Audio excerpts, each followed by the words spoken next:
घोषणा देताना हात वर लोकांचा आणि सगळ्यांना योग्य रेडी रेडी अंक नका अंक नका अंक नका अंक नका अंक नका अंक नका अंक नका अंक नका अंक नका अंक नका थँक्यू बसा ऍक्च्युली आणि तुमच्या लोकांचे असले आमचे मान्य कमिटी मेंबर जे आसा ते सगळ्यांचे म्हणणे आसा की तुमच्या भावना आमच्या काळजापर्यंत पावल्या आसा तुमकां एक कोंकणी उलयता तांकां समजुपा येवपाना so respected gentlemen, members of the committee from Delhi, we welcome you to Santari. Santari is made of two constituencies. One is Malpur, which we are having the function today, and the MLA is Honorable Forest Minister Mr. Vishnu Prane, and I'm the MLA of Parle.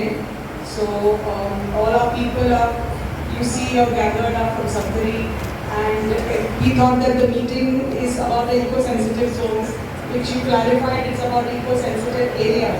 So it's kind of, for us it is the same, because in both things we see that there is restriction to development.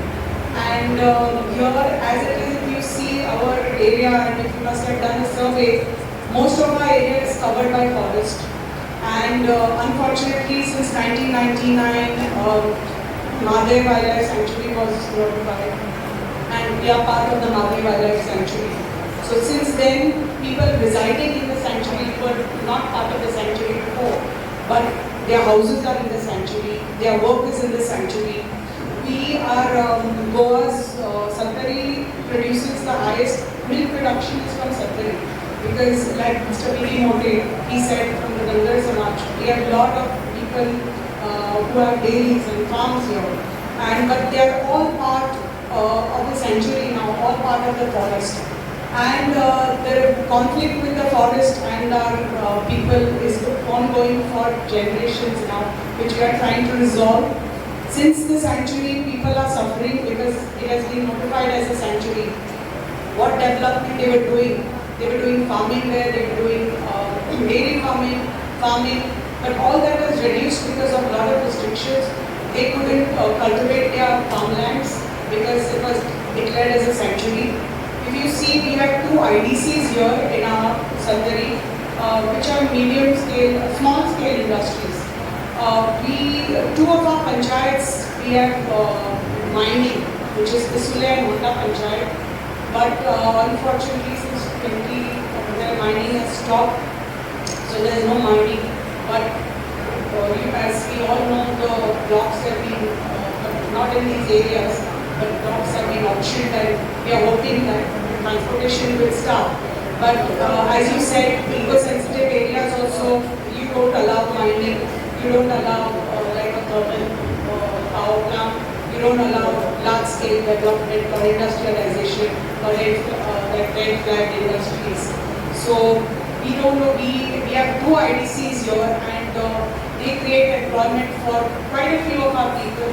And we are a remote area covered by the Western Ghats, and we love our forest, we love our mother, we love and our people reside there, so utmost respect. And if you see, there's not much development which has happened here because it's part of the forest.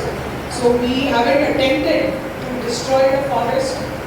Vishnu has been the forest minister just now, this time, but even before all these years, the constituency I represent was represented by Mr. Pratap Singh Rane, the longest serving MLA 50 years and longest serving Chief Minister of Goa, part of the Congress party. But he has protected, he was the Forest Minister, Revenue Minister, protected and seen that all our areas have been protected, people have been protected, in spite of it getting notified as a sanctuary. But it has been just unfortunate that because of that, the conflict with the forest officials is ongoing. Not much development can happen, and we don't see much development. What development we are trying to do, I'm a chairperson of Forest Corporation. So, Forest Corporation is the nodal agency policy now of the Forest Department to take to start eco tourism projects. So that is what I'm trying to do, sustainable development in our constituency, because we can't get, because part of our sanctuary is part of our area is sanctuary, it's all forest, so we can't get big industrial, I can't industrialize this area. So we are trying to get like eco resorts here. So at least tourism related activities we can start in our area. So which is maybe part of a sanctuary or area near our dam. So we are trying to develop our area in those ways. But so like whether it is eco-sensitive area or eco-sensitive zones, 55 to 56 of our villages, which is the highest number, are part from Saptari. If you had meetings in Kankan and Sangir too, but compared to their talukas, our taluka has 56 villages which have been marked in the eco-sensitive zones. And as you see, this was just like yesterday, we told people that the committee from Delhi is coming to speak about the eco-sensitive, we thought it was the eco-sensitive zones. For us, like I said, it's the same, where we see that when we know that it's going to affect our people, we know that it's going to affect their livelihood, no development coming into our areas, everybody is here because everybody is worried. Their lands which were theirs, because it was marked as sanctuary, now the land is not in their name. We are fighting a very long battle because most of the lands are Alvara lands, which were grants given by the Portuguese years back. They all are owners of the Alvara lands for generations. But fortunately, I think we haven't been able to. We are trying, our government is trying to see that they get the land ownership, but it's been generations that they own the land, but it is not in their name still, and it's called Alvara land, and we are trying to get them. हम लोग आने में देरी हुई, हम लोग south Goa में थे सुबह में, फिर माननीय मुख्यमंत्री जी के साथ बैठक हो गई, फिर जब हम लोग मंदिर से चले, बीच में बहुत बारिश, उसके चलते भी थोड़ी देरी हुई, तो हम बहुत अपने कमेटी की तरफ से, मंत्रालय की तरफ से, पूरे गोवा सरकार की तरफ से आपसे क्षमा मांगते हैं कि आप लोगों को इतनी देर हमारे लिए वेट करना पड़ा। और दूसरी चीज के लिए जो हम क्षमा मांगते हैं कि हम कोशिश करते कि शायद अपने स्थानीय भाषा में बोल पाते और हमारी बात आप तक ज़्यादा से ज़्यादा पहुँच पाती, लेकिन मुझे कोंकणी नहीं आती है, मैं हिंदी में ही अपनी बात रखूँ। मैं धन्यवाद भी देना चाहूँगा आप सभी का जो आप इतनी दूर से अपने गांव से अपने काम छोड़ करके यहाँ उपस्थित हुए हैं अपनी भावना को प्रकट करने के लिए। हम आपकी भावनाओं से हम सभी को, मुझे और मेरे समिति के सभी सदस्यों को बहुत सहानुभूति है और मैं खास करके आभारी हूँ हमारे वन मंत्री जी का, युवा के सुजीत राणे जी का, जिन्होंने मुझे यह कहा कि विलम्ब हो गया है, तब भी आप जरूर जाइए, क्योंकि वहाँ सभी लोग आपका इंतजार कर रहे हैं। और उन्होंने मुझे यह बताया कि हमारे जो क्षेत्र के लोग हैं बहुत ही शांति प्रिय हैं, बहुत ही मन को समझने वाले लोग हैं, आपको जरूर जाना चाहिए। तो उनके चलते मैं यहाँ आ पाया, उनका भी मैं बहुत धन्यवाद देता हूँ, क्योंकि उनके कारण आपसे मिलने का मौका लगा। एक चीज मैं कहना चाहूँगा, केवल आपने जो भी भावना व्यक्त की अभी, उसका हम पूरा आदर करते हैं। प्रजातंत्र में, डेमोक्रेसी में हम जन भावनाओं का ही आदर करते हैं। और हम जानते हैं कि जब तक पब्लिक साथ नहीं होगी तब तक न पर्यावरण की रक्षा हो पाएगी और न ही वाइल्ड लाइफ की और न ही फॉरेस्ट की और न ही देश का विकास हो पाएगा। इसलिए पर्यावरण की रक्षा, वनों की रक्षा, वाइल्ड लाइफ की रक्षा और देश के विकास के लिए बहुत जरूरी है कि हम और आप सभी एक साथ मिलकर के काम करें और आपकी जो भी भावनाएं हैं उसका भी हम आदर करें। तभी ये सामंजस्य संभव है और तभी इस सामंजस्य से हम आगे बढ़ पाएंगे। अदरवाइज ये जो है कॉन्फ्लिक्ट जो पैदा हो रहे हैं उससे सभी का नुकसान है।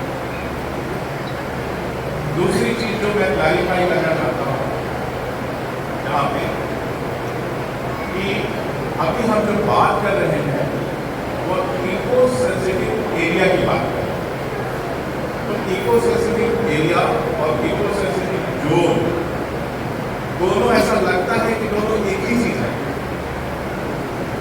लेकिन वास्तव में इको सेंसिटिव एरिया का जो कॉन्सेप्ट है, जो भावना है, वह इको सेंसिटिव जोन से थोड़ी अलग है। इको सेंसिटिव जोन जो है वह हमारे जो sanctuary, tiger reserve, national park के आसपास के जो क्षेत्र है वाइल्ड लाइफ को बचाने के लिए उसके लिए, और इको सेंसिटिव एरिया जो है वो विकास के लिए, आपके सस्टेनेबल डेवलपमेंट के लिए। और इसीलिए जो है इसकी पूरी जो कोशिश इसमें ये होगी कि किस तरह से स्थानीय विकास संभव हो सके। इसमें सिर्फ 5 चीजें प्रतिबंधित की गई हैं, सिर्फ 5। एक ऑफकोर्स माइनिंग है, दूसरा जो है थर्मल पावर प्लांट, कोयले से जो बिजली बनती है। तो अब जो है कोयले से नया बिजली बनने का